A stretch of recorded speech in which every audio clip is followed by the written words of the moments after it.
Bien. Voilà, alors je vais commencer par récapituler le cours précédent, comme je le fais à chaque fois. Donc, je ne reviens pas sur toute l'introduction liée à la question du rapport entre signification et compréhension. Je vous rappelle simplement que j'ai introduit cette notion de sens par opposition à référence, hein, c'est le contraste entre sens et référence ou sens et dénotation vient de Frege, c'est quelque chose, c'est un point important à retenir. Et rappelez-vous, on avait illustré cela avec le cas de Spider-Man et Peter Parker, qui sont deux expressions ayant la même référence, la même dénotation, mais pas le même sens. Hein. Donc, on avait vu que le sens d'une expression, c'est ce qui nous donne accès à sa dénotation, ce qui donne accès à sa dénotation. Ensuite, j'avais commencé à examiner, sous l'angle donc de la question de la compréhension, les unités lexicales. Hein. Je vous rappelle que le principe était de dire qu'on va regarder comment ça fonctionne, comment fonctionne la situation de non-compréhension à différents niveaux. Hein. Donc là, on l'avait vu au niveau des unités lexicales. Donc, dans quel genre de situation je ne comprends pas un mot lexical et quels sont les outils, quels sont les moyens, les processus qui me permettent de passer de la non-compréhension à la compréhension. Alors, j'avais commencé par un terme technique, un grammatisme, et on avait vu que la solution, c'est d'aller chercher dans un dictionnaire. Bon, ce sera, je me doute que c'est quelque chose qui vous semblait tout à fait évident a priori. Hein, quand on ne comprend pas le sens d'un mot, on va le chercher dans un dictionnaire ou dans les dictionnaires accessibles en ligne directement à partir de requêtes sur Google ou n'importe quel autre moteur de recherche. Bon, on va chercher une information qui en réalité est une information par paraphrase. Hein. Vous voyez, vous avez un mot qui en fait, enfin, c'est pas une paraphrase, pardon, c'est un développement, une définition. Hein. On va chercher la définition du mot. Et puis, on avait vu quelques situations un peu plus spécifiques où, par exemple, avec Eunton Timoroumenos, il y avait non seulement une espèce de définition, mais aussi des connaissances culturelles, des cas où c'est l'usage du mot dans un certain contexte qui est impliqué, et puis des cas où une image est meilleure qu'une définition parfois. Et enfin, j'avais donné le cas avec l'exemple de populisme, j'avais donné l'exemple de populisme pour montrer que dans certains cas, on utilise beaucoup des mots sans avoir une vision très précise de leur sens. Donc, ce n'est pas vraiment de l'incompréhension, mais c'est de l'instabilité sémantique liée au fait que le mot peut avoir plusieurs significations selon qui l'emploie. Et là, ça m'avait donné l'occasion d'introduire cette notion de division du travail linguistique chez Putnam avec la distinction entre les locuteurs, enfin les experts et les non-experts au sujet du langage. Donc, en résumé, hein, je m'étais arrêté là-dessus la dernière fois, il y a toutes sortes de situations dans lesquelles on peut être en situation de non-compréhension. Il y a plusieurs cas dans lesquels on peut être en situation de non-compréhension d'un mot. Hein, et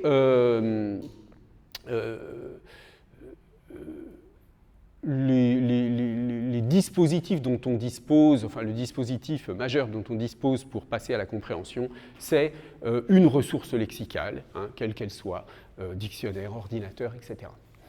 Alors maintenant, on passe aux unités grammaticales. Bon, j'y reviendrai plus tard, mais grosso modo, pour juste faire un rappel et poser un peu les choses d'une manière claire, l'opposition entre mots grammaticaux et mots lexicaux, c'est la suivante. Hein. Vous avez parmi les mots lexicaux, donc les noms, les adjectifs, les adverbes par exemple, les verbes. Bon. Et les mots grammaticaux, c'est cette liste-là, en tout cas pour le français, les déterminants, hein, les articles, le, un, etc. Les déterminants possessifs, mon chien, ton chat, etc. Les déterminants démonstratifs, hein, ce chien, ce chat, Déterminants numéraux, un chien, deux chiens, trois chiens, ou les déterminants indéfinis, plusieurs chiens, quelques chats, etc. Donc ça, c'est toute la grande catégorie des déterminants. C'est un premier grand type de mots grammaticaux, qui évidemment n'existe pas dans toutes les langues, mais en français et dans un certain nombre de langues romanes, ça existe. Enfin, dans les langues romanes, ça existe, dans toutes les langues romanes d'ailleurs. Les pronoms, donc pronoms personnels, hein, le il, par exemple, de il dort, pronom possessif, le mien, le tien, pronom démonstratif, celui-ci, celui-là, etc. Je passe vite les pronoms. Ensuite, vous avez les prépositions et les conjonctions, donc les prépositions à, de, etc. Et puis les conjonctions de subordination, de coordination. Bien, donc c'est ça qu'on appelle les mots grammaticaux. Alors, est-ce qu'on peut trouver des situations similaires à celles dans lesquelles on était précédemment avec les mots lexicaux, où on ne comprend pas, hein. Alors, je prends deux petits exemples pour illustrer cela. Jeanne a salué Céline quand elle est entrée dans la maison. Alors, évidemment, dans ce premier exemple, on peut dire qu'il y a un problème de compréhension. Pourquoi ?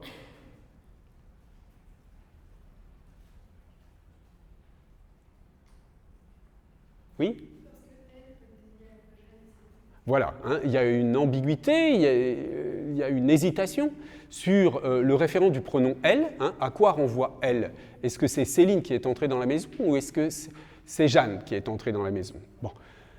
Alors, certes, il y a un problème de compréhension. Qui est entré dans la maison, on ne sait pas, on ne comprend pas exactement, on ne peut pas savoir comment est le monde pour que la phrase soit vraie, hein, pour reprendre cette définition frégéenne. Seulement, est-ce que vous iriez jusqu'à dire que dans ce cas-là, vous n'avez pas compris le sens du pronom « elle » ?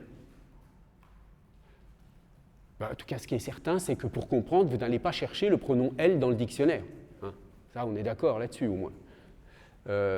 Et il est clair que là, le problème n'est pas dans le sens du mot, mais le problème, il est dans le sens du mot. Vous savez très bien que « elle », c'est un pronom qui renvoie à quelque chose qui, en général, précède. Bon.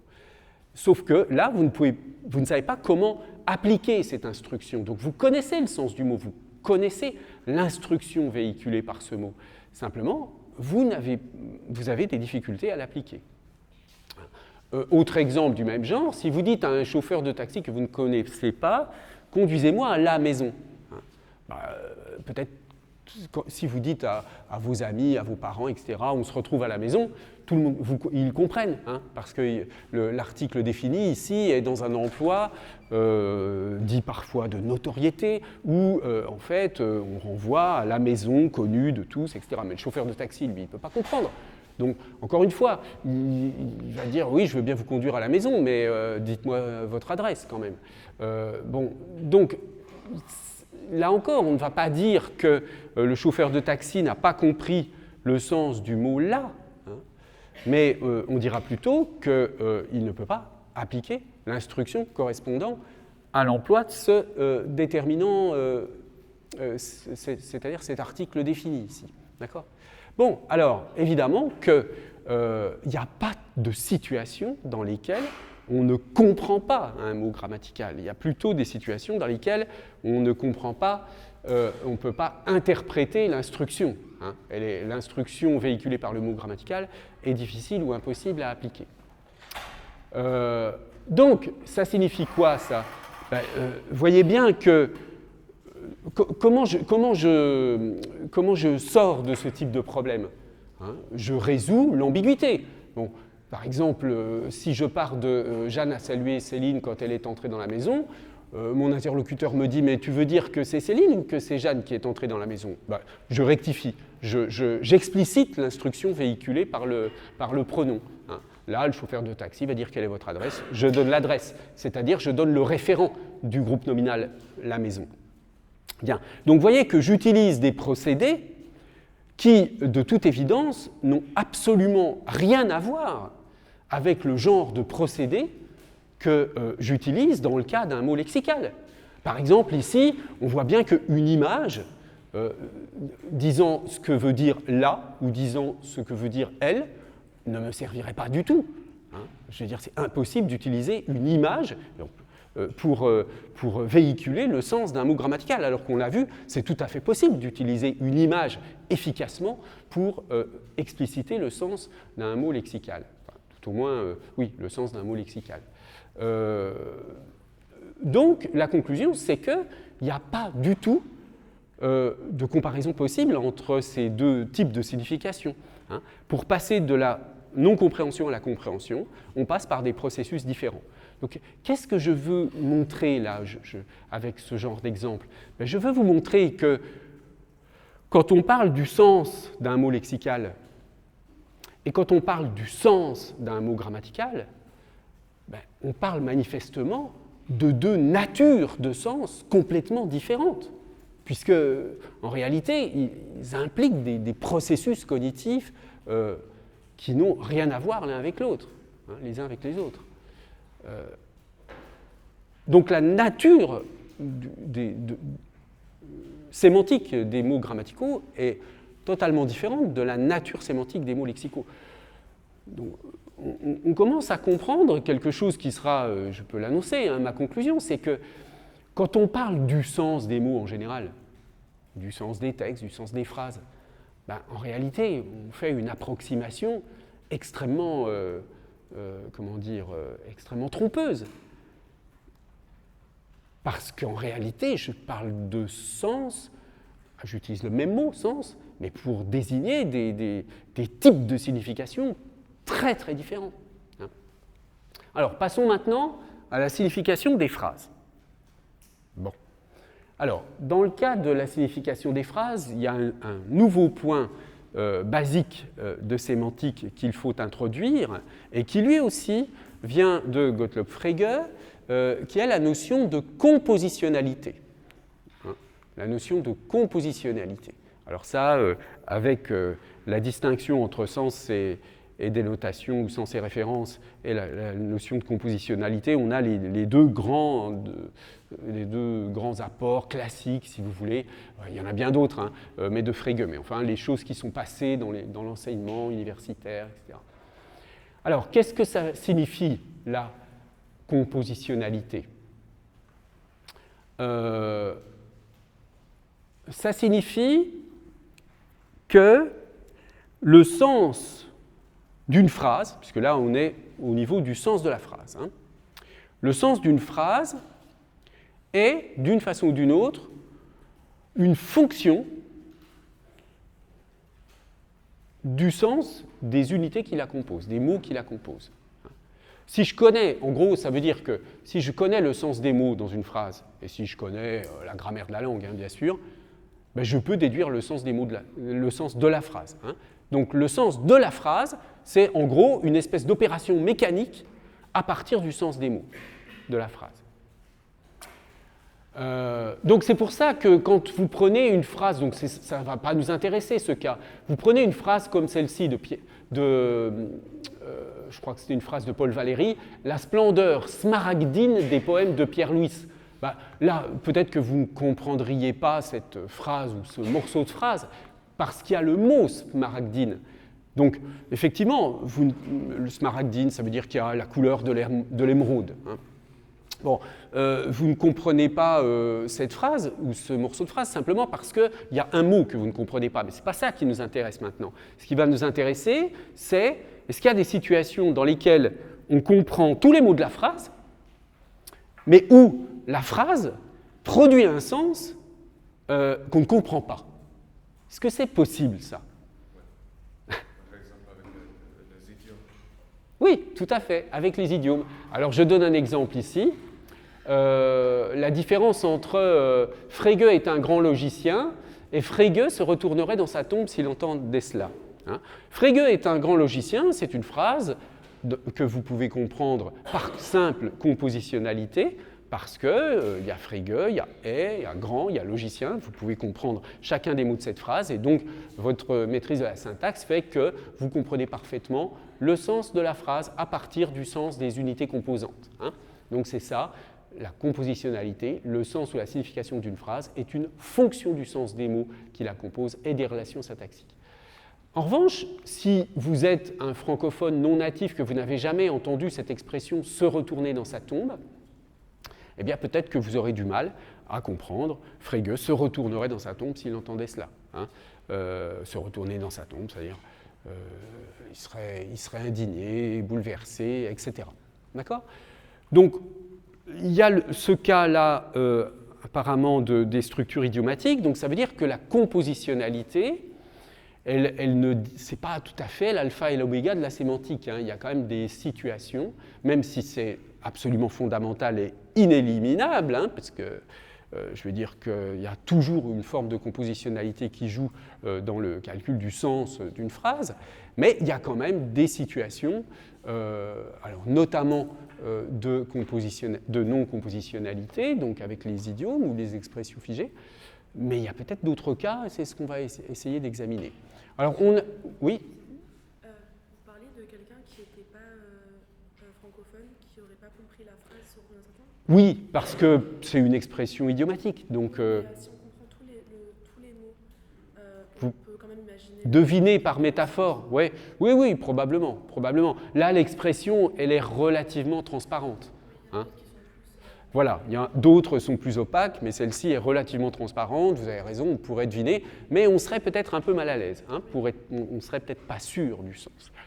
Bon, alors évidemment, on va exclure aussi le cas des phrases qui sont incluses dans un texte, parce que pour essayer d'examiner le problème de la compositionnalité et le problème du sens des phrases, il faut examiner le problème des phrases isolées, parce que si je prends les phrases dans un texte, je vais me retrouver dans une situation où, en fait, ça va être le problème de comprendre un texte. Hein. Donc, on va essayer de raisonner sur des phrases isolées.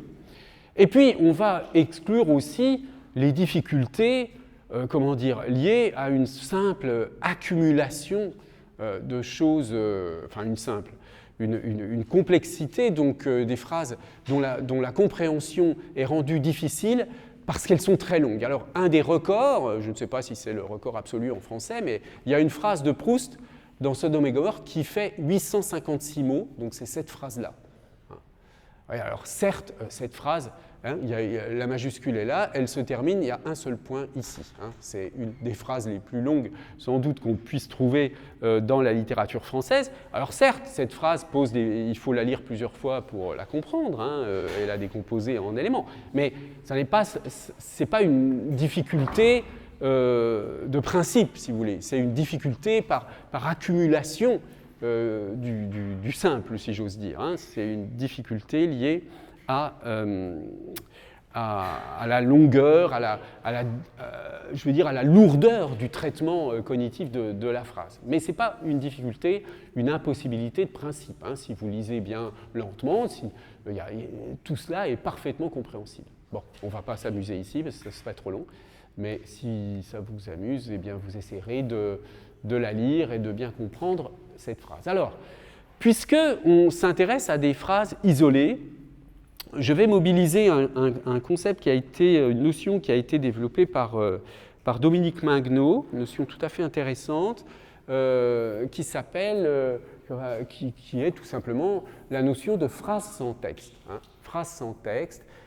Il a remarqué, en travaillant, et donc il a publié un livre sur le sujet, il a remarqué qu'en fait, il y a toutes sortes de situations dans lesquelles on a bien des phrases isolées. Hein.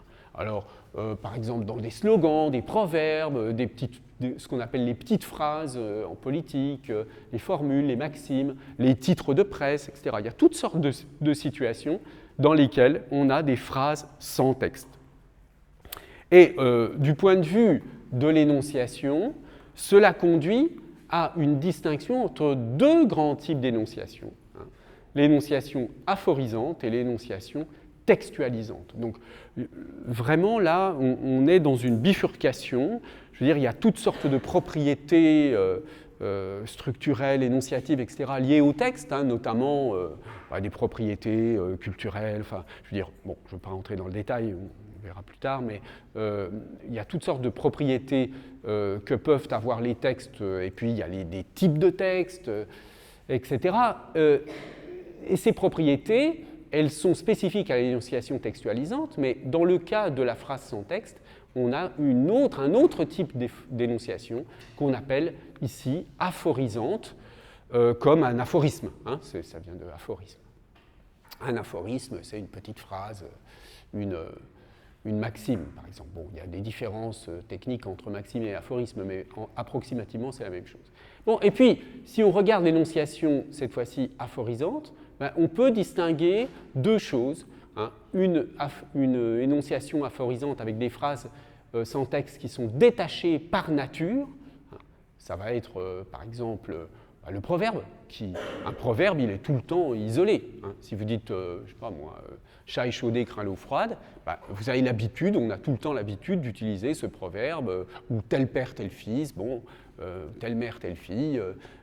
On a l'habitude d'utiliser ces phrases d'une manière totalement autonome. Ce sont les proverbes les proverbes ou les maximes, des aphorisations détachées par nature, hein, des phrases sans texte détachées par nature. Et puis vous avez des phrases qui sont détachées d'un texte. Hein. Donc des phrases qui ont été d'abord produites par quelqu'un dans un certain contexte, et en fait on a retenu, on a isolé une phrase, on a arraché la phrase de son contexte.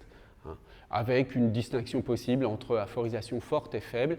Hein, j'ai indiqué ici dans une note, dans un nota bene, hein, que les aphorisations fortes ont rompu tout lien avec leur texte d'origine et les aphorisations faibles sont détachées d'un texte qui se trouve placé à côté. Vous voyez par exemple les titres ou les intertitres dans la presse. Souvent dans la presse vous avez un article avec une phrase un peu choc au sein de l'article qui va être mise comme titre. Donc ça, c'est une aphorisation faible. Alors que si vous prenez, par exemple, je ne sais pas moi, une phrase d'un auteur quelconque et que cette phrase, on sait qu'elle est dans un texte, mais simplement vous la citez en dehors de son texte, je ne sais pas moi, l'homme est un loup pour l'homme, bon, bah, on sait que ça vient d'un texte de Hobbes, eh bien c'est de l'aphorisation forte à ce moment-là. Alors, voici donc, alors je ne sais pas, je n'ai pas vérifié si ce lien, je l'ai utilisé l'année dernière, je ne sais pas si ce lien est encore valable, j'aurais dû vérifier. Vous verrez, je le corrigerai si ce n'est pas le cas, parce qu'il avait fait un petit glossaire d'analyse de discours, hein, Dominique Magno, et il dit la chose suivante: on considère communément, en particulier dans la lignée de Bakhtin, donc un auteur qui a beaucoup travaillé sur la question du discours et des différents types de textes et des différents types d'énonciations, qu'il n'est de parole que dans l'horizon du texte et du genre de discours. Hein. Texte et genre de discours, donc type de discours si vous voulez. Dans cette perspective, un énoncé constitué d'une seule phrase constitue un genre de discours élémentaire. À côté de ces énoncés sentencieux, il y a une foule d'énoncés attribués à un individu identifié et qui ont été détachés de texte. Une formule célèbre comme « la religion est l'opium du peuple », Marx, est aussi bien que donc, les innombrables petites phrases qui circulent dans la presse fonctionnent comme des énonciations autonomes, non comme des fragments de texte. On peut considérer qu'il y a deux types d'énonciations, l'énonciation aphorisante, qui ne ressortit pas la logique du genre de discours, et l'énonciation textualisante, qui associe les textes à des genres de discours. Vous voyez, un texte, il va appartenir, par exemple, au genre du poème, au genre journalistique, à toutes sortes de genres, hein, qu'on appelle les genres de discours. Ça, il y a toutes sortes de classifications, d'analyses des genres de discours. Mais l'énonciation aphorisante, elle, n'appartient pas à cette logique-là. D'accord ? Donc, avec ce concept d'aphorisation, s'efforce de produire une théorie unifiée de l'ensemble des phrases sans texte, que celles-ci soient primaires ou secondaires. Hein, les phrases sans texte primaires, donc devises, slogans, maximes, ou secondaires, extraites de textes, titres, petites phrases, citations célèbres. Voilà, alors, une fois qu'on est doté de cette notion de phrase sans texte, on peut s'interroger à nouveau sur la question de la compositionnalité. Est-ce que, en dehors de l'idiomaticité, enfin disons des expressions figées, sur lesquels je reviendrai ensuite. Est-ce qu'il y a des cas où on peut être bloqué dans la compréhension d'une phrase alors qu'on comprend tous les mots de la phrase? Alors je vais vous donner des exemples évidents de 3 proverbes africains. Alors peut-être que certains d'entre vous les connaissez. Même avec de l'eau sale, on peut éteindre le feu. Quelle que soit la colère du cafard, la poule finit toujours par picorer. Accroche ton sac là où tu pourras le décrocher. Bon, la dernière est peut-être plus transparente. Mais la première, franchement, si on ne l'a jamais vue, même avec de l'eau sale, on peut éteindre le feu. Il est évident qu'il n'y a aucun mot difficile, on comprend chacun des mots de la phrase. Qu'est-ce que ça veut dire? Est-ce que certains d'entre vous connaîtraient le sens de ce proverbe? Bon, alors on va voir comment on fait. Oui, on a vu tout à l'heure le cas des mots lexicaux, des cas des mots grammaticaux. On voit bien que pour trouver le sens ici, je ne vais pas aller chercher dans un dictionnaire, quoique je peux peut-être trouver un dictionnaire des proverbes, mais ce n'est pas un dictionnaire du même genre que les dictionnaires techniques ou les dictionnaires de mots, quoi. Mais il se peut qu'on puisse trouver cela dans un genre de dictionnaire spécialisé. Mais quand même, ce n'est pas comme ça qu'on procède. Enfin, disons qu'on peut procéder de cette façon-là, mais on n'aura pas vraiment une définition. On n'aura pas, même si je trouve l'explication de ce proverbe dans un dictionnaire, je ne vais pas pouvoir dire que l'explication est une définition du proverbe, parce que j'ai un proverbe, je n'ai pas un mot. Je peux parler d'une définition quand j'ai un mot, mais pas quand j'ai une phrase entière. Alors, je vous donne un contexte. En fait,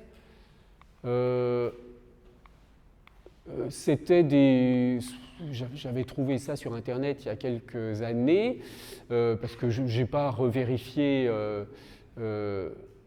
récemment. Donc vous voyez quelqu'un qui dit « elle n'est pas belle, mais bon, même l'eau sale éteint le feu », etc. Qu'est-ce que ça signifie cette expression? Ça signifie donc la laideur féminine n'existe. Alors ça, je l'ai repris d'un site que j'avais trouvé qui donne le sens de certains proverbes et de certaines citations. La laideur féminine n'existe pas en amour. Lorsqu'on éprouve un désir, n'importe qui, même s'il ou elle est laide, est susceptible de le satisfaire. Alors, donc, très franchement, pour deviner que c'est ça le sens de cette expression, c'est impossible. Bon, une fois qu'on comprend le sens, une fois qu'on a obtenu cette information, on peut comprendre la signification du proverbe. Simplement, encore une fois, le procédé ici, c'est un procédé différent de la définition, c'est un procédé qu'on va appeler le procédé de la paraphrase. D'accord ? C'est une paraphrase, c'est-à-dire je donne une autre phrase qui va être considérée comme sémantiquement équivalente à la phrase précédente. Donc, même avec l'eau sale, on peut éteindre le feu, c'est une phrase de départ, je ne la comprends pas. Et pour la comprendre, on me donne une paraphrase, c'est-à-dire une autre phrase équivalente, mais qui là est accessible. Bon. Alors, vous allez me dire, mais pourquoi il est allé chercher ce truc un peu bizarre, très spécifique, etc. Eh bien, tout simplement parce que je me suis rendu compte après qu'à partir de ce sens de base, on a élargi cette signification. C'est-à-dire que de la connotation sexuelle de l'expression, on est allé à une connotation à un sens plus large, si vous voulez, c'est-à-dire par exemple un footballeur qui n'est pas terrible mais qui rend service quand même.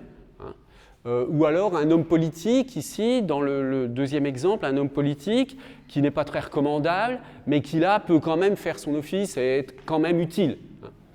Donc on a élargi le sens, la circulation du proverbe a fait en sorte que son sens s'est élargi. Donc ce n'est pas juste une idiosyncrasie comme ça, le sens de ce proverbe, il est entré dans un processus linguistique qui a fait en sorte que, voilà, on procède, comme on le verra plus tard, vers des procédés d'extension de sens, comme on le fait là, en l'occurrence, avec les mots.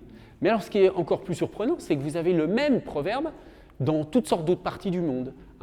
Vous avez des proverbes mongols et mandchous et en Chine, de l'eau sale peut aussi éteindre un incendie. Il y a le proverbe corse qui veut dire exactement la même chose. Il y a un proverbe italien, etc. Donc je ne vais pas du tout reconstituer l'histoire de ce proverbe, mais c'est un proverbe très largement partagé dans des cultures totalement différentes. Hein. Et en dépit de ce partage, eh bien, la première formulation, même avec l'eau sale on peut éteindre le feu, n'est pas du tout accessible.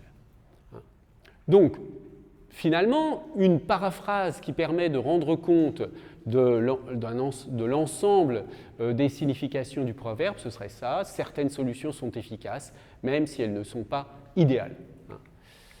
Alors,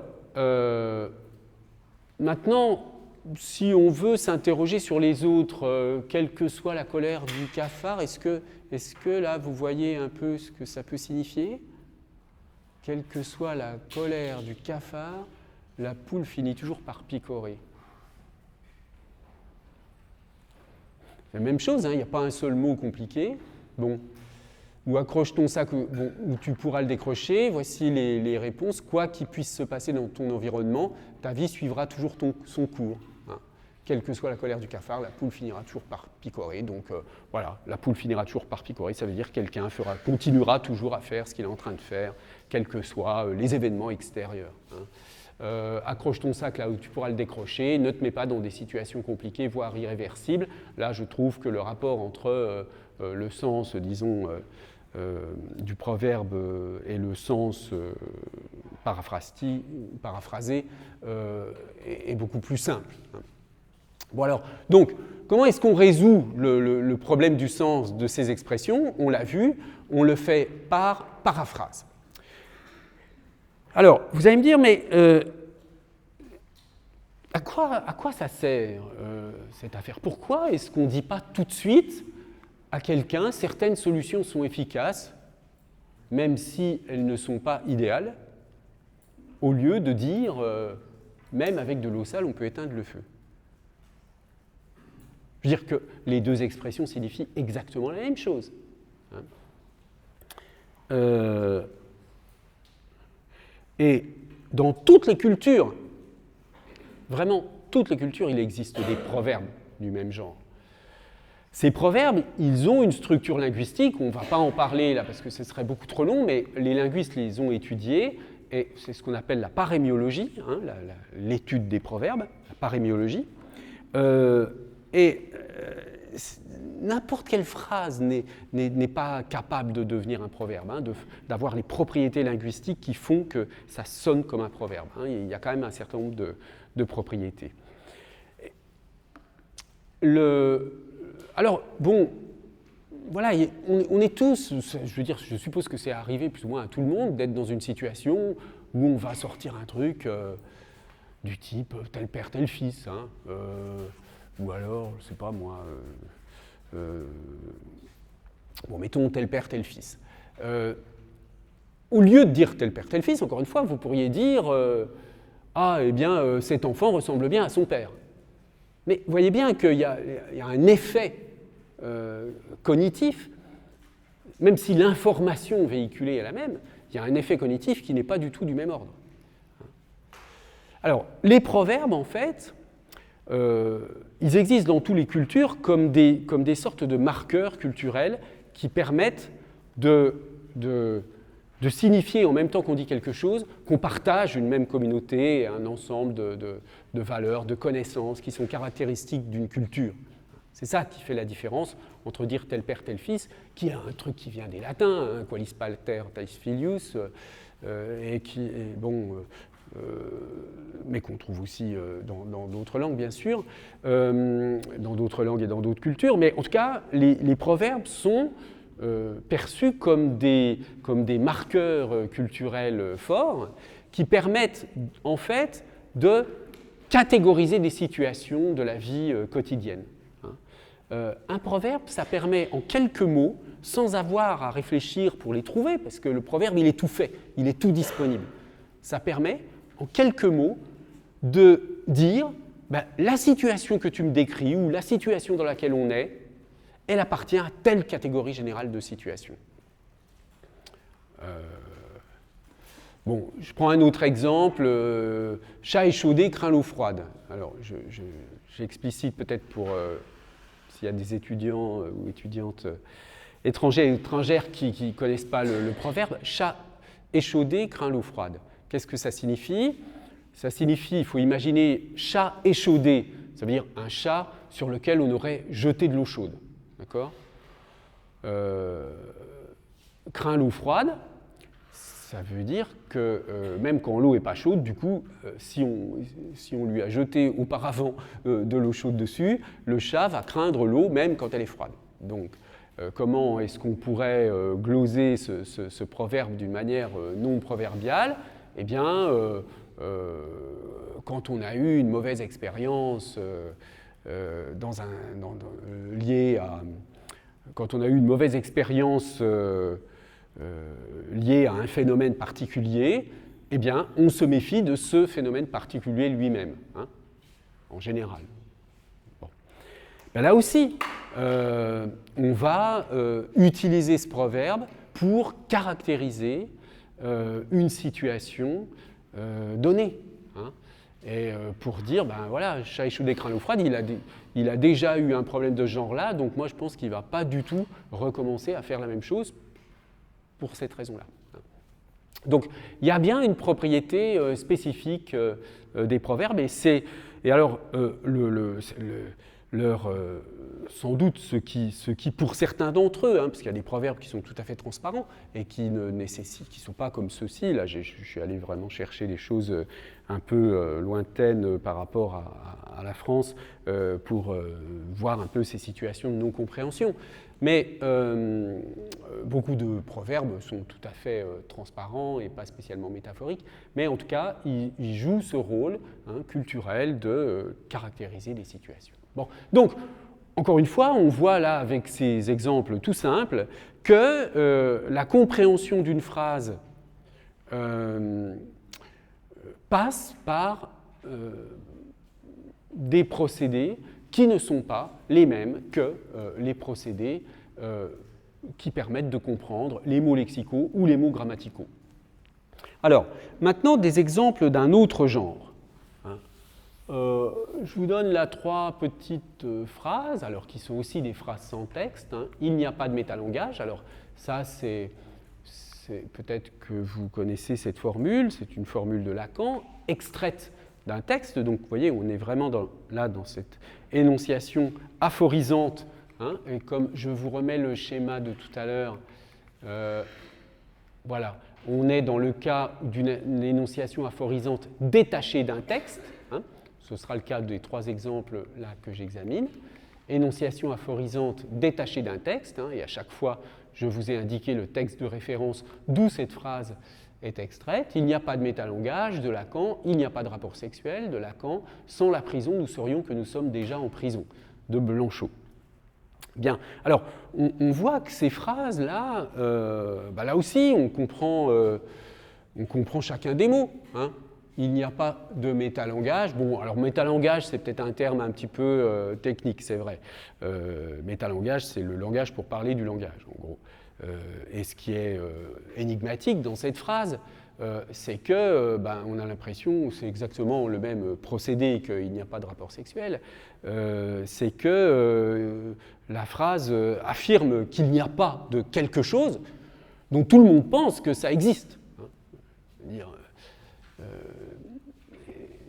il n'y a pas de métalangage, et quand on fait de la grammaire, on fait du métalangage, donc on ne voit pas pourquoi on dit qu'il n'y a pas de métalangage.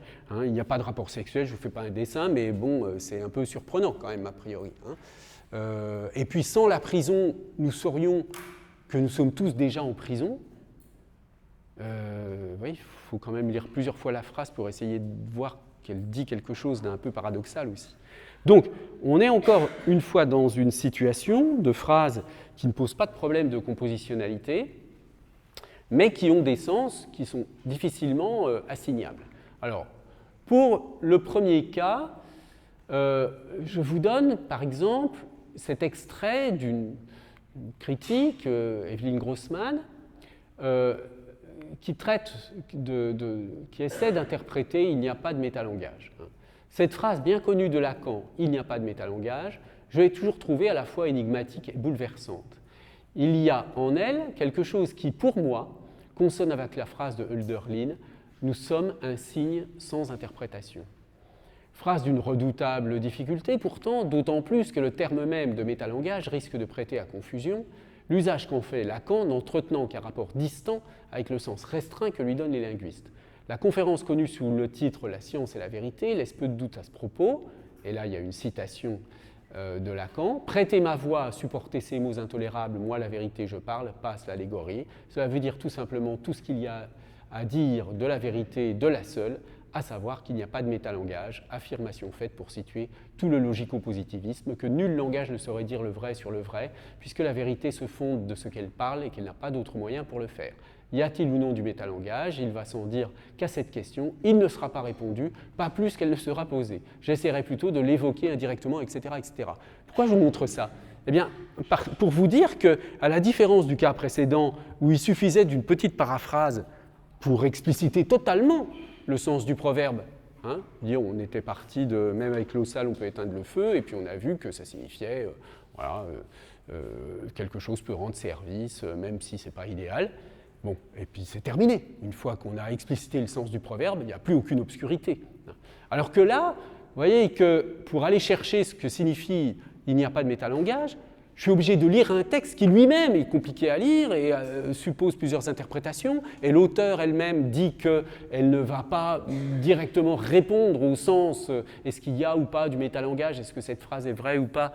Elle n'y va pas y répondre, elle va l'évoquer, etc. Donc là, on est vraiment dans des situations où on est engagé dans ce que j'appellerais une démarche herméneutique, hein, une démarche d'interprétation, une démarche interprétative qui, par principe, n'est pas forcément close. Hein, on peut l'interpréter. Il y a beaucoup de livres, d'articles, etc., sur cette phrase énigmatique. Et donc, on peut donner une approximation de sa signification à cette phrase, mais il faut la resituer dans l'ensemble de l'œuvre de Lacan, et toute seule. On peut en dire quelque chose quand même. Hein. Par exemple, une des interprétations un peu simplifiées qu'on pourrait donner pour rester sur quelque chose. Oui, alors j'explique après, je vous donne la parole, dites. C'est une démarche herméneutique, pardon. Herméneutique, oui, le mot va apparaître un peu plus tard, je crois, dans le diaporama. Hein. Donc, qu'est-ce que ça peut vouloir dire? Il n'y a pas de métalangage. Ça veut dire, si vous voulez, ça part d'une intuition qui consiste à dire que,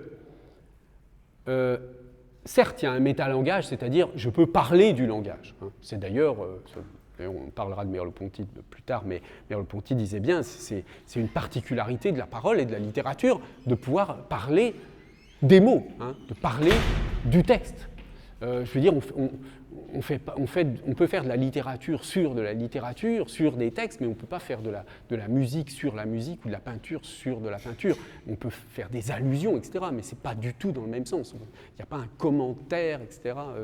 Donc il y a vraiment une spécificité de l'existence de ce métalangage. Seulement, quand on parle de la parole, c'est en quelque sorte la parole qui se retourne sur elle-même. Mais ça n'est pas un lieu extérieur à partir duquel on dirait la vérité sur la parole. C'est-à-dire que ce que veut dire Lacan, au fond, c'est qu'il n'y a pas de métalangage extérieur au langage. On peut pas, en gros, l'être humain ne peut pas sortir du langage. Hein. Le métalangage logique, c'est... on fait une différence entre le langage-objet et le métalangage, et là, c'est plus clair parce qu'on a des opérations logiques, par exemple, pour parler d'un certain nombre de processus quelconque. Mais dans la parole, ça ne fonctionne pas comme ça.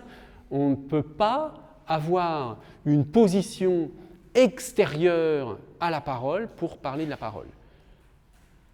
On est en quelque sorte enfermé. Donc, il n'y a pas de véritable métalangage au sens où le métalangage serait un langage totalement extérieur au langage pour en parler. Hein. Un point de vue séparé, distinct. du langage qui pourrait dire quelque chose de vrai au sujet du langage. Donc c'est comme ça qu'on pourrait gloser d'une manière plus simple que le fait Evelyn Grossman, là, cette phrase.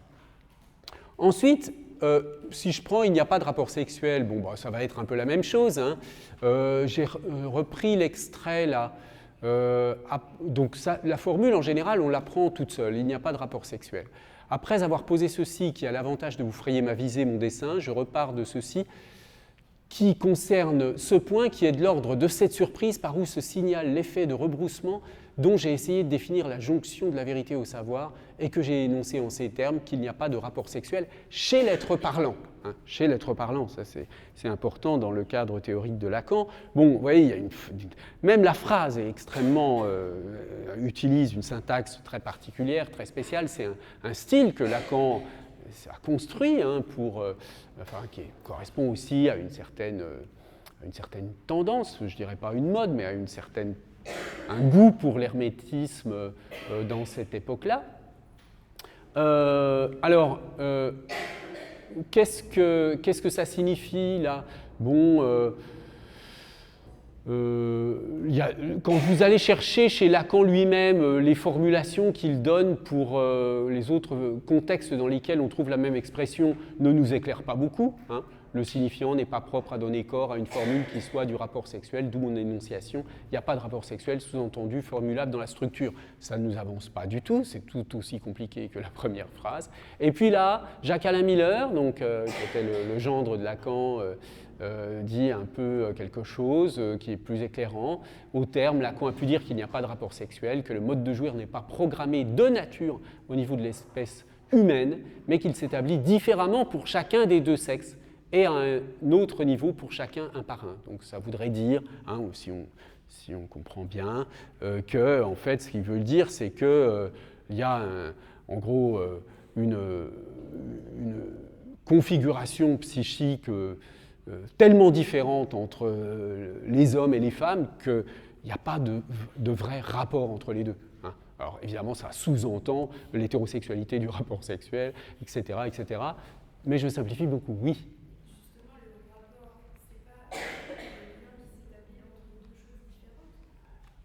Oui, mais si elles sont tellement différentes qu'on peut considérer qu'elles ne peuvent pas avoir aucun rapport, c'est que le rapport est une apparence. Vous voyez, on se fait croire qu'il y a des rapports, mais il n'y en aurait pas du tout. Hein, bon, évidemment, c'est tout à fait... c'est volontairement provoquant, parce que paradoxal, etc. Bon, le but ici, évidemment, n'est pas d'entrer dans le détail. Hein, je vous donne ces choses, vous pouvez aller voir, hein, pour, par curiosité, essayer de comprendre ce que ça peut signifier. Il y a plusieurs livres, hein, même, qui s'appellent comme ça. Il n'y a pas de rapport sexuel. Je me souviens d'un livre, je crois, de Badiou et de Barbara Cassin, si je ne me trompe pas, qui s'intitule comme ça. Mais il y a des livres, des articles, des trucs. Cette formule, elle a fait parler, elle a fait écrire des centaines d'auteurs. Oui.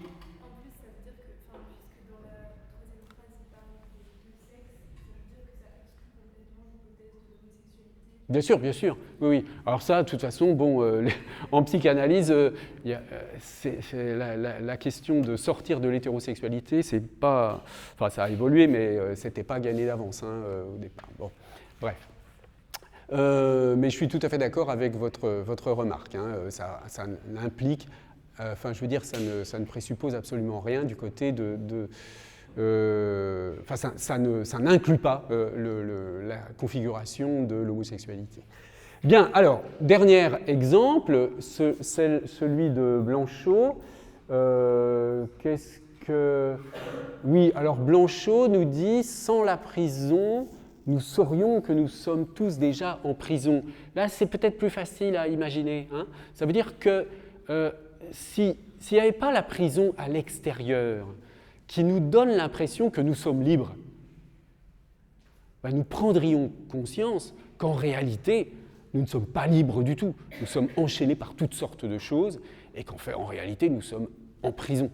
Hein. Vous voyez, c'est ça l'idée générale, hein, si vous voyez ce que je veux dire. C'est-à-dire que, bon, mais encore une fois, il faudrait tout un travail d'interprétation, de relecture. Alors là, il faudrait replonger effectivement la phrase dans son texte pour essayer de la comprendre. Oui ?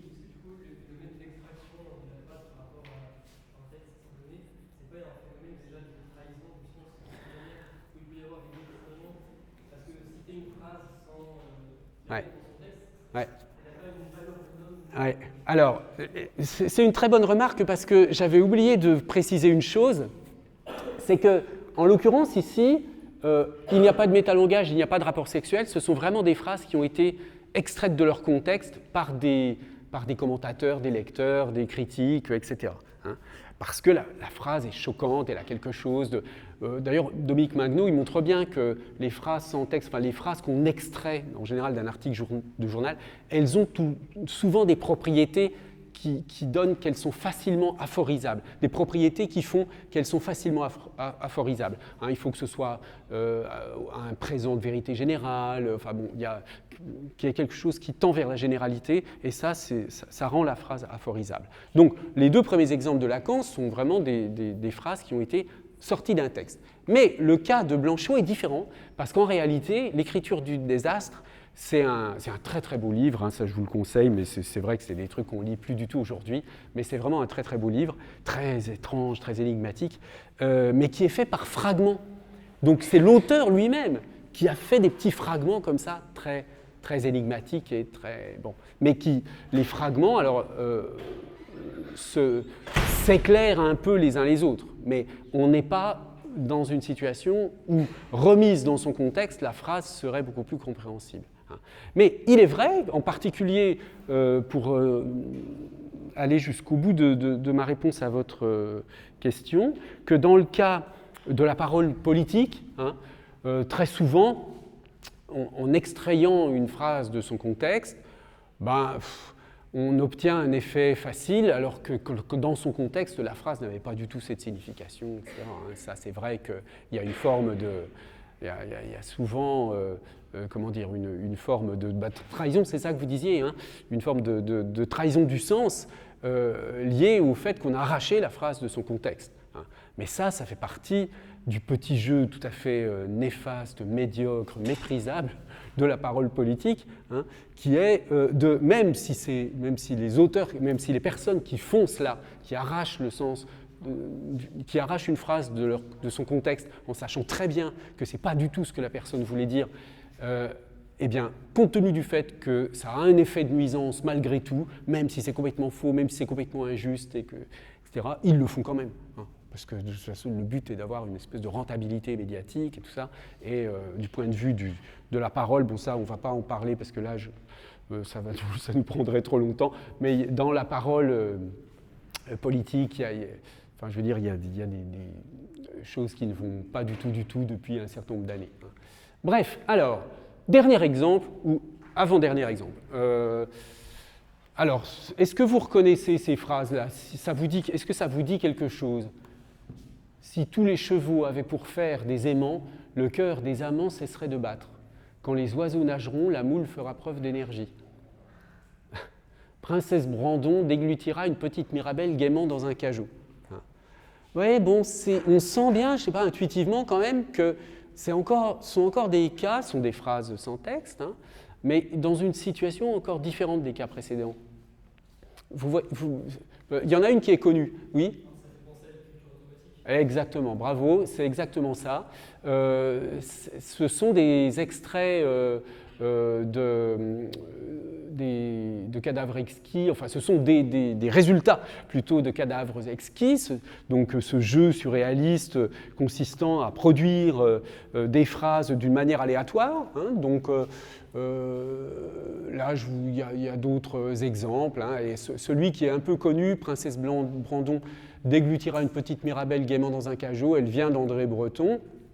Bon, alors évidemment, là, on est dans une situation très particulière parce qu'on ne comprend pas le sens des phrases, mais c'était le but, hein, d'une certaine façon. Le but, là encore, je simplifie outrancièrement, mais le but des surréalistes, c'était, c'est pour ça que je vous ai donné cette citation, pouvoir rendre à la poésie le sens de l'immensité de ses pouvoirs perdus, c'est-à-dire de réussir à sortir du carcan du sens maîtrisé des phrases, hein, sortir de la rationalité, etc. Et donc produire de la poésie grâce au hasard.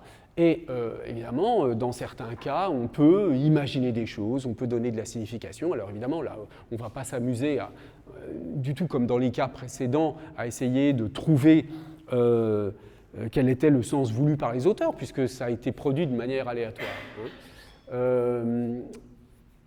Mais on peut imaginer que se dégage un sens poétique. Alors, vous voyez, ces 4 vers-là correspondent ces 4 phrases correspondent à un cadavre exquis. Si tous les chevaux avaient pour faire des aimants, le cœur des amants cesserait de battre. Quand les oiseaux nageront, la moule fera preuve d'énergie. Bon, ouais, chacun se passait un petit morceau de la phrase, et c'est un jeu surréaliste. Alors, dernier petit exemple que j'ai trouvé l'autre jour, qui m'a amusé. C'est donc une femme qui dit à son compagnon nerveux, il dit un peu, elle répond c'est ta première fois, et l'autre répond non, j'ai déjà été nerveux plusieurs fois dans ma vie. Bon. Alors pourquoi c'est intéressant ici? C'est intéressant pour l'absurdité de la chose, parce que évidemment qu'elle veut dire c'est ta première fois, la première fois que tu as des rapports sexuels. Je suis désolé, la séance elle est assez orientée là-dessus, c'était pas volontaire, mais bon, donc il répond non, j'ai déjà été plusieurs fois dans ma vie nerveux. Mais évidemment que personne ne ferait cette déduction. Là, on a l'impression, on pourrait dire, il n'a pas compris ce qu'elle voulait dire, mais c'est pour ça que c'est drôle, c'est parce que cette non-compréhension, elle est absurde, elle n'existe pas. Donc il y a toutes sortes d'implicites, en réalité, qu'on comprend dans les phrases et dans les enchaînements de phrases, et qu'on n'a pas besoin d'expliciter. Donc, je conclus, et puis ensuite on fera 5 minutes de pause, donc sur les difficultés de compréhension de la phrase.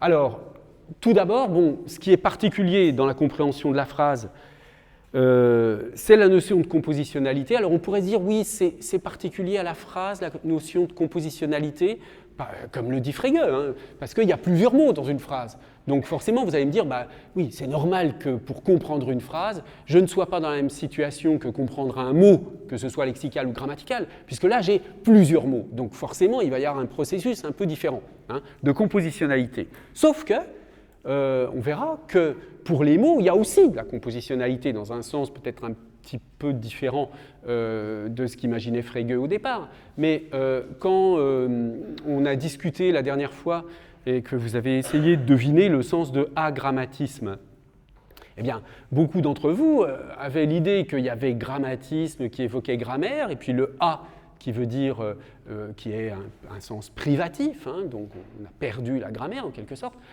Ça c'est de la compositionnalité d'une certaine façon, au niveau du mot.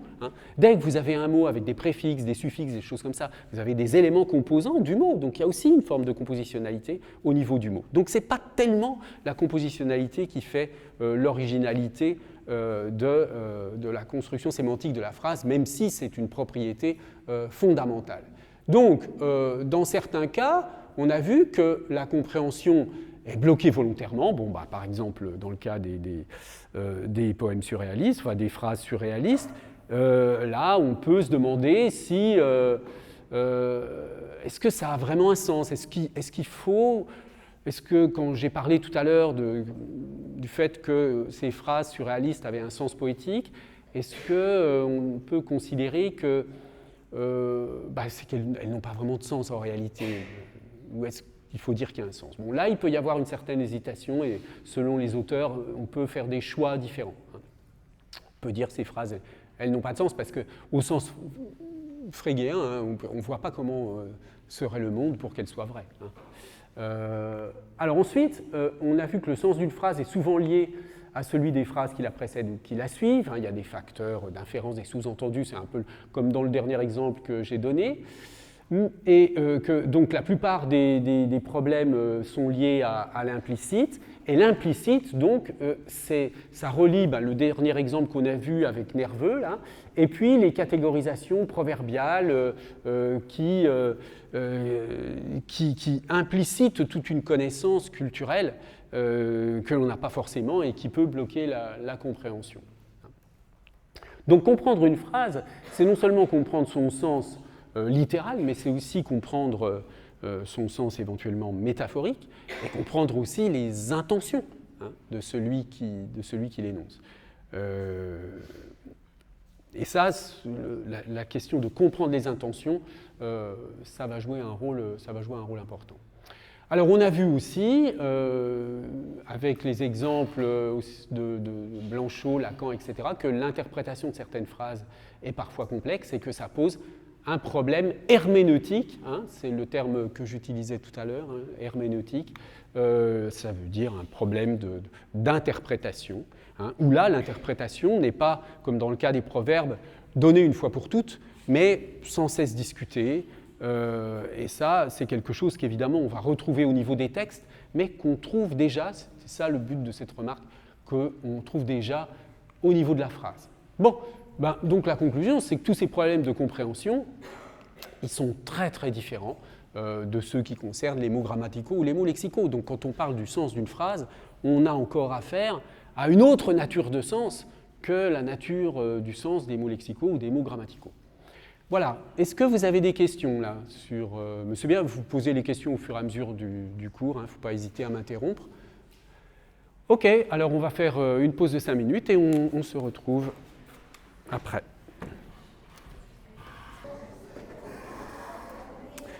Là, juste avant de reprendre,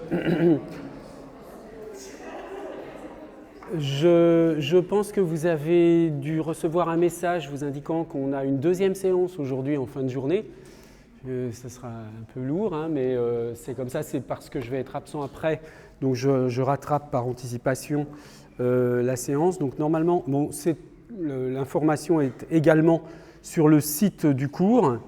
On a cours en fait une deuxième fois tout à l'heure à 18h en salle J326. Alors quelques-uns parmi vous ont cours en même moment, et donc ne pourront pas assister, mais c'est pas grave parce que bon, de toute façon la séance sera enregistrée, mise à disposition comme les autres. Voilà, donc il y aura cette séance-là, oui.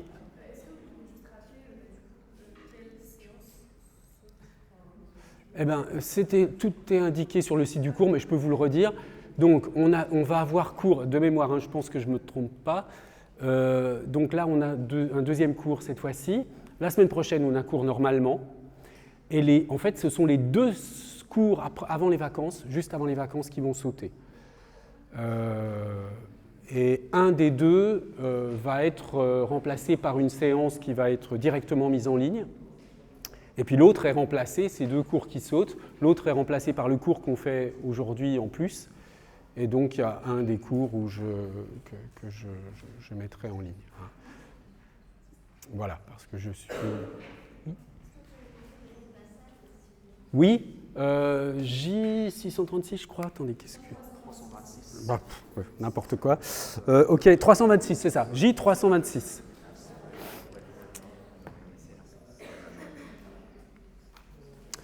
Ok, pas d'autres questions?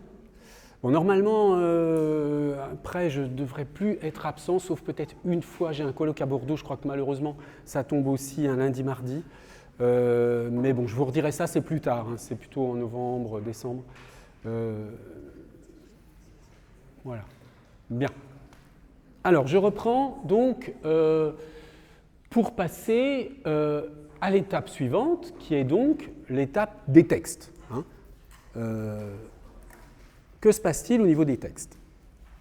Alors, premier exemple de situation dans laquelle j'aurais du mal à comprendre le texte. Pour obtenir l'ostéo-intégration de l'implant en dépit des contraintes exercées durant la cicatrisation osseuse, il faut réduire l'intensité des forces et des moments exercés sur les implants.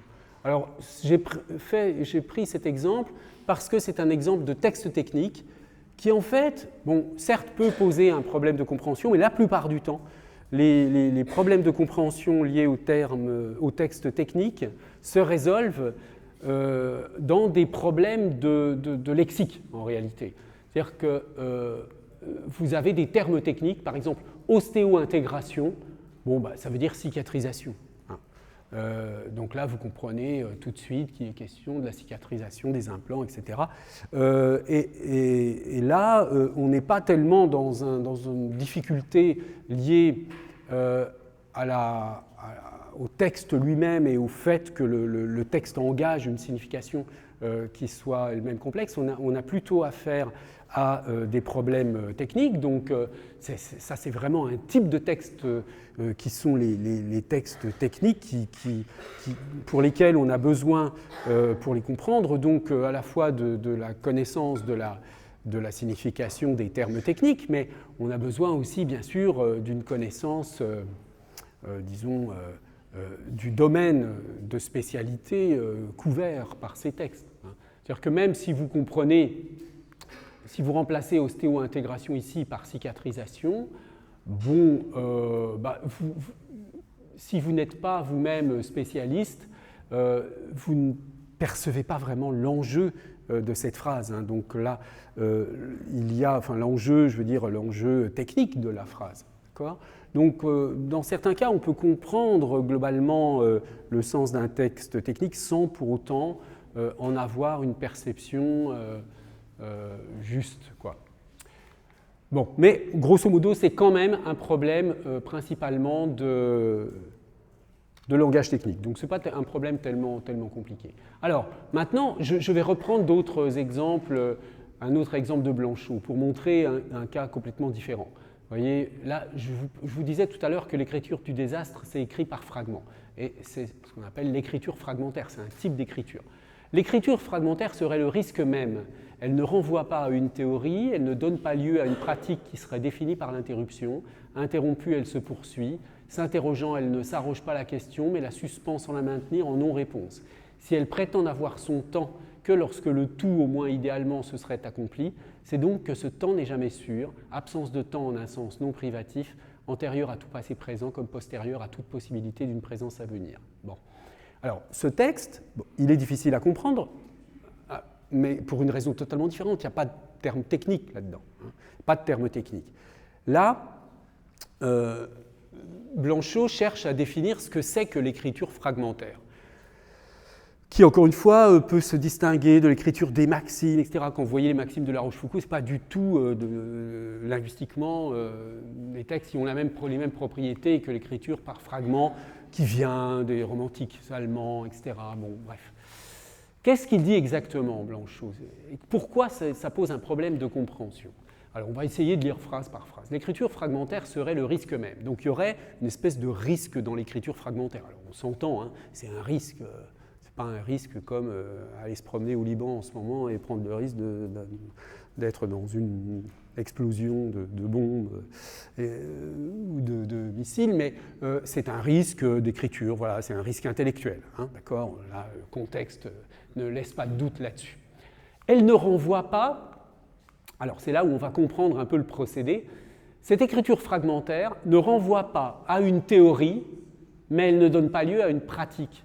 Donc vous voyez, il y a une opposition théorie-pratique, c'est ni défini par la théorie, ni par une pratique. Alors par une pratique qui serait définie par l'interruption. Parce qu'évidemment, l'écriture fragmentaire, on écrit un fragment, on s'interrompt, et on prend un autre fragment, on continue, on s'interrompt, etc. Donc ce serait une pratique définie par l'interruption. Donc c'est ni une théorie, ni une pratique définie par l'interruption. Vous voyez, ni théorie, ni pratique, donc on ne sait pas ce que c'est. En gros, c'est un type de procédé qui consiste à faire la négation de tout ce qui est évident. Interrompue, elle se poursuit. Alors, oui, elle s'interrompt, mais elle se poursuit. Alors, on comprend un peu, c'est qu'elle se poursuit dans d'autres fragments, mais il y a quand même, là encore, une façon un peu énigmatique de présenter les choses, puisque interruption et poursuite sont antonymes, plutôt, alors que là, on les donne comme étant successifs. S'interrogeant, elle ne s'arroge pas la question, mais la suspend en non-réponse. Donc là aussi, c'est très, très obscur. Il y a une interrogation, mais le but de l'interrogation, c'est de se suspendre en non-réponse, donc pas de réponse, etc.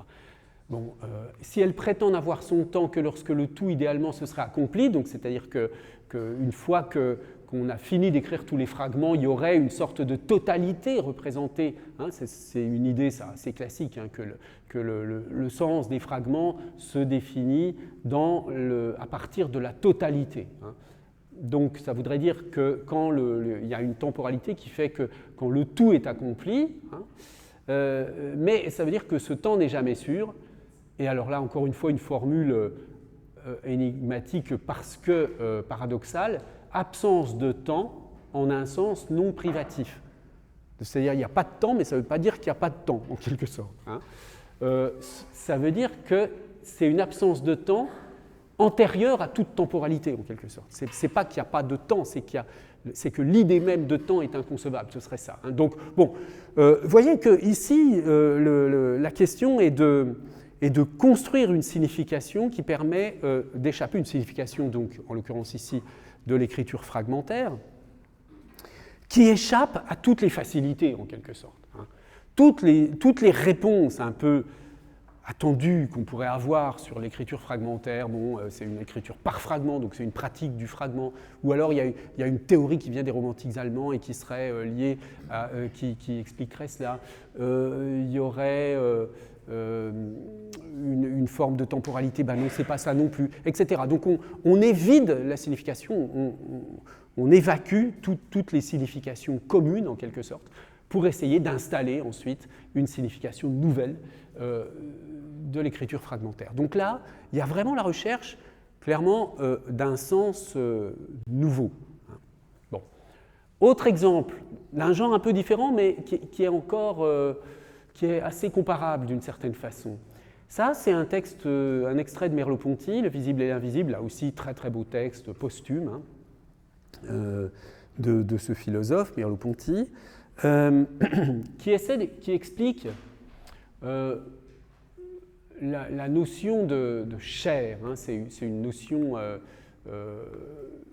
qui vient de Husserl, le phénoménologue allemand qui a été à l'origine de la phénoménologie, donc le philosophe allemand qui a été à l'origine de la phénoménologie, et qui faisait une différence entre, donc chair, ça traduit Leib, hein, par opposition à Körper, la chair, le corps, etc. Bon, je ne vais pas rentrer dans les détails, mais simplement, vous voyez, ici, je n'ai pas donné, c'est ce que je l'ai donné après, non, je n'ai pas donné une citation. À un moment, Merleau-Ponty dit que le mot chair, la chair, n'a de nom dans aucune philosophie. Donc il veut dire qu'il parle d'un concept qui n'existe pas, quoi. Donc on veut essayer de décrire ce que c'est que la chair. Hein. Et écrit la chose suivante, donc on comprend alors pourquoi à la fois nous voyons les choses elles-mêmes en leur lieu où elles sont, selon leur être qui est bien plus que leur être perçu, et à la fois nous sommes éloignés d'elles de toute l'épaisseur du regard et du corps, c'est que cette distance n'est pas le contraire de cette proximité, elle est profondément accordée avec elle, elle en est synonyme, c'est que l'épaisseur de chair entre le voyant et la chose est constitutive de sa visibilité à elle comme de sa corporéité à lui, ce n'est pas un obstacle entre lui et elle, c'est leur moyen de communication.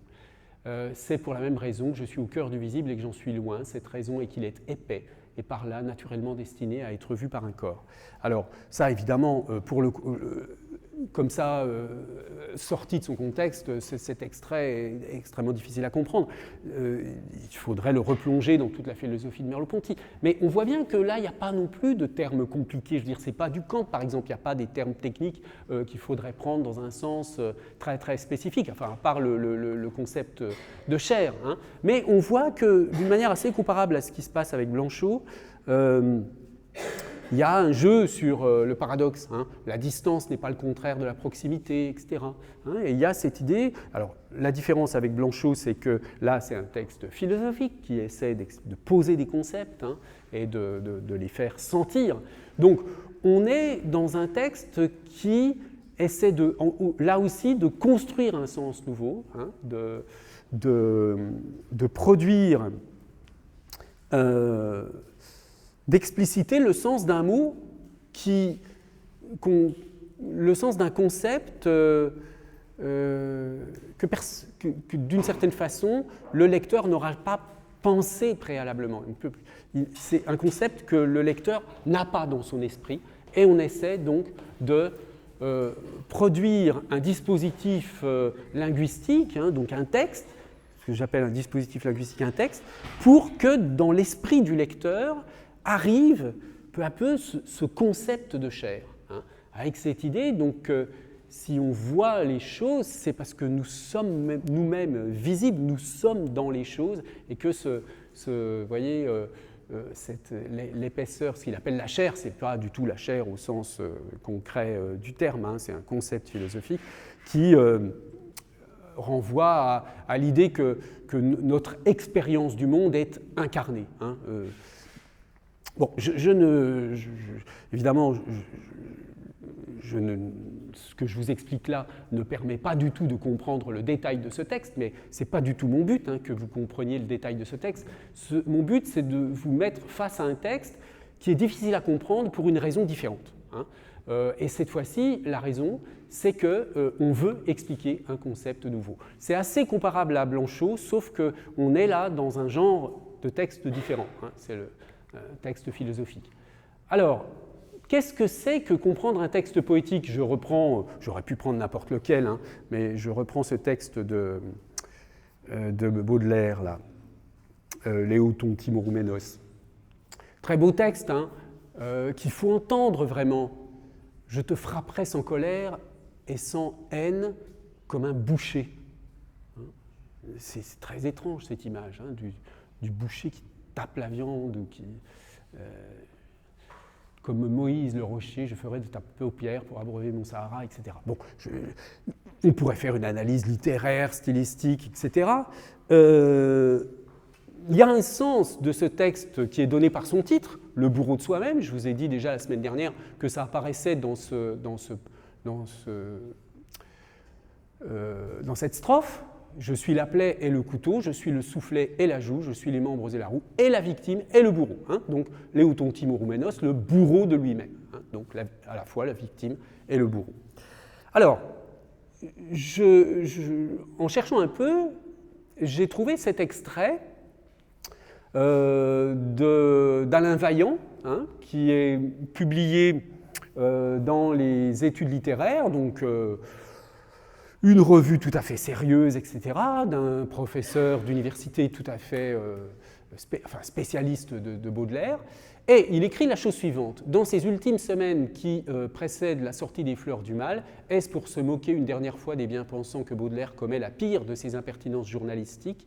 Toujours est-il que dans l'artiste du 10 mai 1857, qui rend un hommage ému à deux disparitions du monde littéraire, Delphine de Girardin et Alfred de Musset, le poète parvient à placer un groupe de 3 poèmes sulfurés et scandaleux. Le premier, Léo ton Timorouménos, soit l'homme qui se châtie lui-même, est une transfiguration poétique de la masturbation. Alors, évidemment, ça ne saute pas aux yeux quand on lit ce texte. Hein. Bon, mon désir gonflé d'espérance sur tes pleurs salées nagera, etc. Là, on peut peut-être, etc. Mais simplement, ce que je veux vous dire, c'est qu'il y a des possibilités d'interprétation. C'est-à-dire que là aussi, on ne va pas du tout être dans une situation où le sens du texte va être donné une fois pour toutes. Il y a des possibilités d'interprétation tout à fait surprenantes. Dans les textes poétiques, Baudelaire, ça va, on comprend assez bien cette affaire de Léo ton Timorouménos. Mais évidemment, il y a des poésies qui sont beaucoup plus complexes et beaucoup plus hermétiques. Le cas paradigmatique étant représenté par Mallarmé, hein, le pitre châtié ici, par exemple, « Yeux, lac, avec ma simple ivresse de renaître, autre que l'histrion qui du geste évoquait comme plume la suie ignoble des quinquets. J'ai troué dans le mur de toile une fenêtre. Hein. Évoquait, c'est pas une faute d'orthographe, c'est comme ça dans le texte. De ma faute et des bras limpides nageurs traîtres, à bon multiplier, reniant le mauvais Hamlet, c'est comme si dans l'onde j'innovais 1000 sépulcres pour y vierge disparaître. Il arrore de cymbales à des points irrités, tout à coup le soleil frappe la nudité qui pure s'exhala de ma fraîcheur de nacre, rance nuit de la peau quand sur moi vous passiez, ne sachant pas, ingrat, que c'était tout mon sacre, ce phare noyé dans l'eau perfide des glaciers. » Bien, alors, ici, évidemment, le sens global du texte est beaucoup moins directement perceptible que celui de Baudelaire. Hein. Alors vous avez évidemment sur Mallarmé toutes sortes de commentaires. Et là, je prends un extrait de Bénichou, hein, dans ce livre, selon Mallarmé, qui commente un des exemples, c'est le vers 9. Hein. Le vers 9, c'est là. « Hilar hors de cymbales à des points irrités, tout à coup le soleil frappe la nudité qui pure, etc. » Il commente ce vers pour expliquer pourquoi il est particulièrement difficile à comprendre. Hein. Grammaticalement, ce vers, par le mot or, est une apposition anticipée au soleil du vers 10. L'apposition anticipée, tournure extrêmement fréquente en poésie, ne fait normalement pas difficulté, mais ici, le mot or ne se détache pas suffisamment pour que nous percevions, sitôt que paraît le soleil, la relation de ce mot avec lui. Vous voyez, parce qu'on a il arrore de cymbales à des points irrités, tout à coup le soleil. En fait, ça veut dire que il arrore de cymbales à des points irrités, c'est une métaphore pour dire le soleil. Alors, une fois qu'on a compris ça, on voit tout de suite la cymbale, et puis cette espèce là aussi, peut-être un peu proche de Baudelaire, synesthésie, cette idée que le bruit des cymbales, ce serait un peu comme un soleil très, très fort, un soleil de plomb en quelque sorte, qui frapperait le personnage en question, des points irrités, etc. Il y a une très belle métaphore, il arrore de cymbales à des points irrités. Mais elle est extrêmement difficile à comprendre et du coup, ça mérite plusieurs lectures, mais c'est interprétable localement, mais il reste à évidemment comprendre le sens d'ensemble du texte. Alors bon, je ne vais pas entrer dans le détail ici, mais il y a une première lecture qui est liée donc au titre, le pitre châtié, où on peut imaginer un personnage qui transgresse quelque chose. J'ai troué dans le mur de toile une fenêtre, et puis ensuite qui va nager, qui ressort sous le soleil, et tout d'un coup, tout ce qui le protégeait, toute une protection qui était sur sa peau, en quelque sorte, a disparu, et donc il est frappé par le soleil.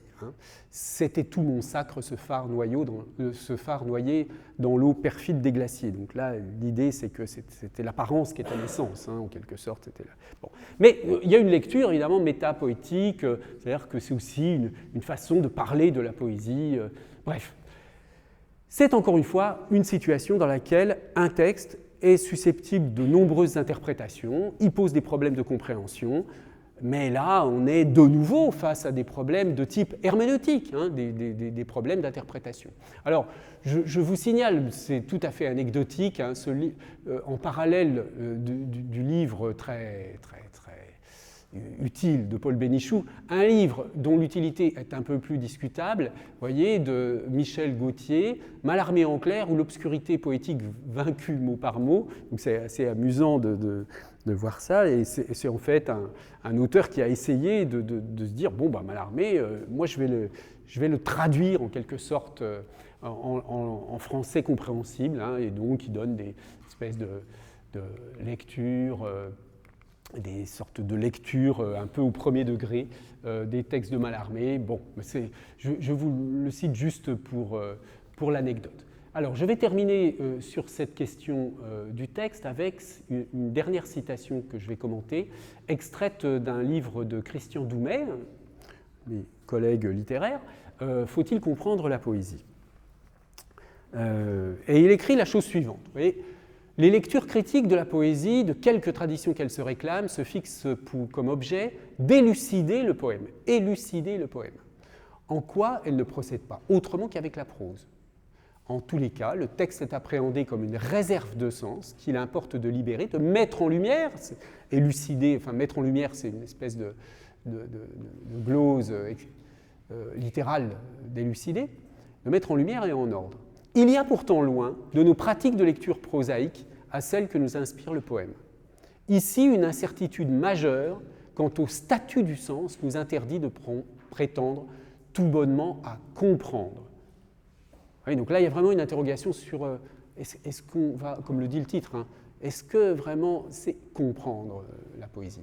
C'est bien d'autre chose qu'il s'agit, en quoi réside d'ailleurs, nous le savons bien, la jouissance particulière de l'expérience poétique. Le livre part de ce constat pour prendre pleinement en compte la déroute initiale des mécanismes de compréhension face au poème. Vous voyez, c'est ce que j'ai essayé d'illustrer en vous montrant le texte de Mallarmé, en particulier parce que le texte de Baudelaire est moins visiblement déroutant que celui de Mallarmé. Donc, la déroute initiale des mécanismes de compréhension face au poème, pour tenter de penser, j'aime bien cette expression, la part de langue irréductible au sens. La part de langue irréductible au sens, pour s'attacher enfin à cette perte essentielle des repères sémantiques, linguistiques et référentiels qui se nomme étrangeté. Un tel concept ne peut, dans son ampleur philosophique, esthétique, psychanalytique, que restituer le poème à la croisée des savoirs, où une humanité de plus en plus éloignée des grandes cosmologies qui lui rendaient jaillisse le monde lisible, puise les formes modernes de son étonnement. Bon, passons sur cette dernière phrase. Voyez, alors, par rapport à ce qu'on vient de dire, bon, les textes de Blanchot ou de Merleau-Ponty sont tout aussi étranges que les textes poétiques. Moi, je ne crois pas du tout que cette caractérisation de la poésie comme étant le lieu de la part de langue irréductible au sens, ce soit tellement juste. Ce n'est pas tellement la poésie, c'est certains types de textes, dont certains textes poétiques, qui présentent cette difficulté. Alors, est-ce qu'il faut comprendre ? Tout dépend de la façon dont on comprend la notion de compréhension, justement. Qu'est-ce qu'on entend par compréhension ? Vous voyez bien que là, il y a un présupposé dans le texte de Doumet, de Christian Doumet, que la part de langue irréductible au sens, ça veut dire que ce qui se dégage du texte poétique, c'est autre chose qu'une espèce de sens sous-entendu stabilisable, explicitable, paraphrasable, qu'on pourrait paraphraser d'une manière simple, comme tout à l'heure on paraphrasait nos proverbes africains. On ne peut pas faire ça avec les textes poétiques. On ne peut pas prendre un texte poétique ou philosophique. Dès que le texte veut produire un sens un peu spécial, pour le dire de manière un peu approximative, on ne peut pas juste s'en sortir avec une paraphrase qui va éclairer totalement le sens. Bon, pourtant, on tente de paraphraser.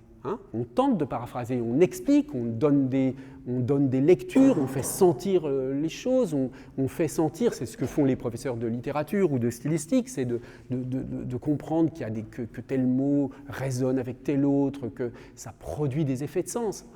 Mais on ne va pas arriver à une explicitation limpide. Oui. Ce ne serait pas une explication avec des mots, mais ce serait des images, des compositions d'images, des odeurs. Oui, c'est ça. C'est-à-dire que ça met en œuvre une forme plus large de compréhension qui, d'une certaine façon,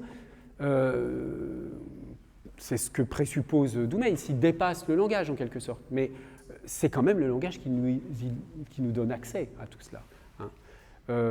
Donc, alors, la question que je veux poser ici, c'est que le problème posé par le sens de ce genre de texte, est-ce que le linguiste doit le laisser de côté ? Il doit dire, bon, voilà, ça c'est une affaire de littéraire, moi je m'occupe du sens techniquement comme linguiste, donc le fait que j'ai du mal qu'on ait du mal à retrouver, à expliciter le sens d'un texte comme celui de Mallarmé, ce n'est pas mon affaire. Ce n'est pas mon affaire en tant que linguiste. Moi je travaille sur le sens de référentiel ou je ne sais quoi. C'est un choix, c'est une possibilité. Par exemple, en sémantique formelle, on en reparlera un petit peu, on ne va pas du tout s'intéresser à ce genre de problème de sens. Mais on va s'intéresser à d'autres genres de questions. En pragmatique, par exemple, on ne va pas tellement non plus s'intéresser à ce genre de sens, mais plutôt à des questions, disons, d'implicite, de présupposés, etc., un peu comme on a vu tout à l'heure. Donc, c'est une question ouverte. Moi, je pense que le linguiste doit aussi s'interroger sur le sens des textes, mais véritablement sur le sens des textes. Et je ne suis pas le seul linguiste à dire ça, bien sûr. On verra avec Rastier, par exemple, que d'autres le font. Mais c'est quand même une tentation, si on a une vision trop scientiste, si vous voulez, de la linguistique, de dire, bah oui, mais alors le sens des textes littéraires ou des textes philosophiques un peu allusifs, type Merleau-Ponty, ça ne nous concerne pas. C'est pas. Non, ça nous concerne quand même. C'est quand même une façon de produire du sens. Et si on veut s'interroger sérieusement sur ce que c'est que la sémantique, la compréhension du sens, qu'est-ce que c'est que le sens, on voit bien que c'est un type de sens un peu particulier qui mobilise des processus de compréhension beaucoup plus complexes que dans d'autres cas. Et ça concerne, à mon avis, quand même, le linguiste. Oui. Est-ce qu'on peut dire que les textes poétiques, c'est une sorte particulière des énonciations performatives? Alors, performatif, pas... Oui, alors ça, performatif, il faudrait s'entendre, parce que là, il y a des usages aujourd'hui très larges de la notion de performativité, mais il y a quelque chose, il y a un rapport avec, disons, un rapport de sens, quoi, avec le texte, qui n'est pas du tout du même ordre que, je ne sais pas moi, lire une notice... lire un bulletin météorologique, lire un texte transparent en quelque sorte. Il y a des textes transparents, d'autres qui le sont moins. Quelles sont les propriétés qui font qu'un texte devient plus opaque qu'un autre? Et parce que là, on donne des exemples extrêmes. Je donne l'exemple du bulletin météorologique d'un côté, Mallarmé de l'autre. Alors, mais ce sont deux pôles évidemment totalement opposés. Mais il y a un continuum, il y a des textes plus ou moins transparents, avec des zones d'obscurité, des zones plus claires, des cas où l'obscurité vient où l'obscurité, comme on l'a vu lors du dernier cours, n'a rien à voir avec le fait de comprendre, c'est juste parce que c'est mal formulé ou mal écrit, etc., et qu'il n'y a rien à comprendre, c'est juste que c'est mal écrit. Mais dans d'autres cas, il y a une obscurité qui vient du fait qu'on a des habitudes mentales qui ne nous permettent pas de comprendre.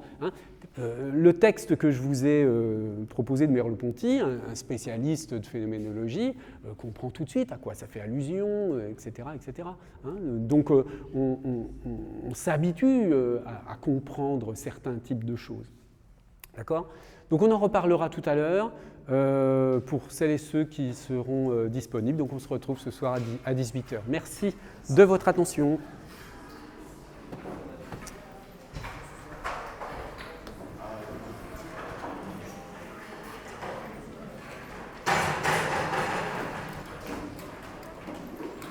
Au revoir.